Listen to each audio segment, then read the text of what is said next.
ಇನ್ನು ರಾಜ್ಯದಲ್ಲೂ ಕೂಡ ಈ ಕಾಟನ್ ಕ್ಯಾಂಡಿ ಮತ್ತು ಗೋಬಿ ಮಂಚೂರಿ ಬ್ಯಾನ್ ಆಗುತ್ತಾ? ಇವತ್ತು ರಾಜ್ಯ ಸರ್ಕಾರ ಈ ಕುರಿತಂತೆ ಮಹತ್ವದ ನಿರ್ಧಾರವನ್ನು ಕೈಗೊಳ್ಳುತ್ತೆ.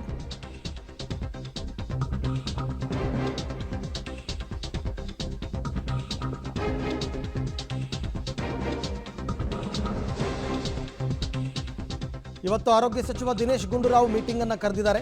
ಕಾಟನ್ ಕ್ಯಾಂಡಿಯಲ್ಲಿ ಕಲರ್ ಜೆಲ್ಲಿ, ಗೋಬಿ ಮಂಚೂರಿಯಲ್ಲಿ ಕೃತಕ ಬಣ್ಣವನ್ನು ಬಳಕೆ ಮಾಡ್ತಾರೆ. ಸ್ಯಾಂಪಲ್ ಟೆಸ್ಟಿಂಗ್ನಲ್ಲಿ ಹಾನಿಕಾರಕ ಅಂಶ ಇರೋದು ಪತ್ತೆಯಾಗಿದೆ. ಹಾಗಾಗಿ ಆರೋಗ್ಯ ಇಲಾಖೆ ಕೈ ಸೇರಿರ್ತಕ್ಕಂಥ ಟೆಸ್ಟ್ ರಿಪೋರ್ಟ್ ಇದನ್ನು ಇಟ್ಕೊಂಡು ನಿರ್ಧಾರ ತಗೋಬೇಕು. ಆಹಾರ ಮತ್ತು ಸುರಕ್ಷತಾ ಇಲಾಖೆಯ ವರದಿಯನ್ನು ಆಧರಿಸಿ ಇವತ್ತು ತೀರ್ಮಾನವನ್ನು ತಗೊಳ್ತಾರೆ. ಮಧ್ಯಾಹ್ನ 12 ಗಂಟೆಗೆ ವಿಕಾಸಸೌಧದಲ್ಲಿ ಸಚಿವರು ಸಭೆಯನ್ನು ಕೂಡ ಇಟ್ಕೊಂಡಿದ್ದಾರೆ. ಅಂದರೆ ಬಹುತೇಕ ಕಾಟನ್ ಕ್ಯಾಂಡಿಯನ್ನು ಬ್ಯಾನ್ ಮಾಡಬಹುದು, ಆದರೆ ಗೋಬಿ ಮಂಚೂರಿ ವಿಚಾರಕ್ಕೆ ಸಂಬಂಧಪಟ್ಟಂತೆ ಕೆಲವೊಂದು ಗೈಡ್ಲೈನ್ಸ್ ಬರ್ಬೋದು ಅಂತ ಹೇಳಲಾಗ್ತಾ ಇದೆ. ಯಾವುದನ್ನು ಬಳಸಬೇಕು, ಯಾವುದನ್ನು ಬಳಸಬಾರ್ದು ಅಂತ. ಈ ಬಗ್ಗೆ ಮತ್ತಷ್ಟು ಮಾಹಿತಿ ನನ್ನ ಕೊಲೀಗ ರಾಘು ಅವರಿಂದ ಪಡ್ಕೊಳ್ಳೋಣ. ರಾಘು, ಕೆಲವು ರಾಜ್ಯಗಳಲ್ಲಿ ಈಗಾಗಲೇ ಈ ಆಹಾರ ಪದಾರ್ಥಗಳಿಗೆ ನಿಷೇಧವನ್ನು ಹೇರಲಾಗಿದೆ. ರಾಜ್ಯದಲ್ಲೂ ಆ ತೀರ್ಮಾನ ಆಗುತ್ತಾ ಅಥವಾ ಗೈಡ್ಲೈನ್ಸ್ ಏನಾದರೂ ಬಿಡುಗಡೆ ಆಗಬಹುದಾ ಅಂತ?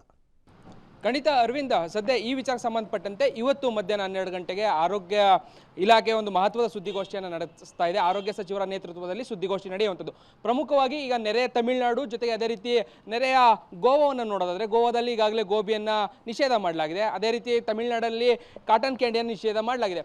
ಕಾರಣ ಪ್ರಮುಖವಾಗಿ ಇಲ್ಲಿರುವಂಥ ಒಂದಷ್ಟು ಪತ್ತೆಯಾಗಿರುವಂಥ ಹಾನಿಕಾರಕ ಅಂಶಗಳಿಂದ ಇದು ಕ್ಯಾನ್ಸರ್ಗೆ ಕಾರಣ ಆಗ್ಬೋದು ಅನ್ನುವಂಥದ್ದು ಆಹಾರ ಮತ್ತು ಸುರಕ್ಷತಾ ಇಲಾಖೆಯ ವರದಿಯಲ್ಲಿ ಬಂದಿರುವಂಥ ಕಾರಣಕ್ಕಾಗಿ ಸದ್ಯ ಗಂಭೀರವಾದಂಥ ಚಿಂತನೆಯನ್ನು ನಡೆಸಿರುವಂತಹ ಆರೋಗ್ಯ ಇಲಾಖೆ ಇದನ್ನು ಎಲ್ಲೋ ಒಂದು ಕಡೆ ಕಾಟನ್ ಕ್ಯಾಂಡಿಯನ್ನು ನಿಷೇಧ ಮಾಡಿ ಗೋಬಿಯ ವಿಚಾರದಲ್ಲಿ ಒಂದಷ್ಟು ಗೈಡ್ಲೈನ್ಸನ್ನು ಹೊರಡಿಸುವಂಥ ಸಾಧ್ಯತೆ ಇದೆ.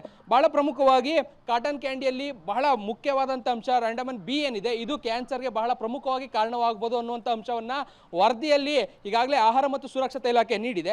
ಸೊ ಈ ಕಾರಣಕ್ಕಾಗಿ ಅದನ್ನು ಸಂಪೂರ್ಣವಾಗಿ ಬ್ಯಾನ್ ಮಾಡಿ ಗೋಬಿಯ ವಿಚಾರದಲ್ಲಿ ಒಂದಷ್ಟು ಗೈಡ್ಲೈನ್ಸ್ಗಳನ್ನು ತಂದರೆ, ಅಂದರೆ ಬಳಕೆ ಯಾವೆಲ್ಲ ವಸ್ತುಗಳು, ಅಂದರೆ ಒಂದಷ್ಟು ಕಲರ್ ಬರುವಂಥ ವಸ್ತುಗಳಿದೆ ಅದನ್ನು ಬಳಕೆಯನ್ನು ಮಾಡದೆ ಹೋದರೆ ಆ ಗೋಬಿಯಿಂದ ಯಾವುದೇ ರೀತಿಯಾದಂಥ ಸಮಸ್ಯೆಗಳು ಆಗೋದಿಲ್ಲ ಅನ್ನುವಂಥ ಒಂದಷ್ಟು ನಿರ್ಧಾರಗಳನ್ನು ಕೈಗೊಳ್ಳುವಂಥ ಸಾಧ್ಯತೆ ಇದೆ. ಬಟ್ ಆದರೆ ಇದನ್ನು ಮಾನಿಟರಿಂಗ್ ಮಾಡುವಂಥದ್ದು ಹೇಗೆ ಅನ್ನುವಂಥದ್ದು ಸದ್ಯ ಮುಂದಿರುವಂಥ ಪ್ರಶ್ನೆ.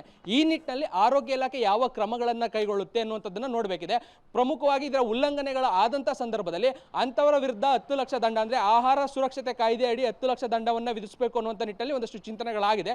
ಅದನ್ನೂ ಸಹ ಇವತ್ತು ಅಧಿಕೃತವಾಗಿ ಪ್ರೆಸ್ ಮೀಟ್ ಅಲ್ಲಿ, ಅಂದ್ರೆ ಆರೋಗ್ಯ ಸಚಿವರ ಸುದ್ದಿಗೋಷ್ಠಿ ಏನಿದೆ ಆ ಸುದ್ದಿಗೋಷ್ಠಿಯಲ್ಲಿ ಘೋಷಣೆ ಮಾಡುವಂತಹ ಸಾಧ್ಯತೆ ಇದೆ. ಸೊ ಇವು ಮಧ್ಯಾಹ್ನ 12 ಗಂಟೆಗೆ ಇರುವಂತಹ ಪ್ರೆಸ್ ಮೀಟ್ ನಲ್ಲಿ ಏನಾಗುತ್ತೆ ಅನ್ನುವಂಥದ್ದು ಸ್ಪಷ್ಟವಾಗಿ ಗೊತ್ತಾಗುತ್ತೆ. Arvind, thank you.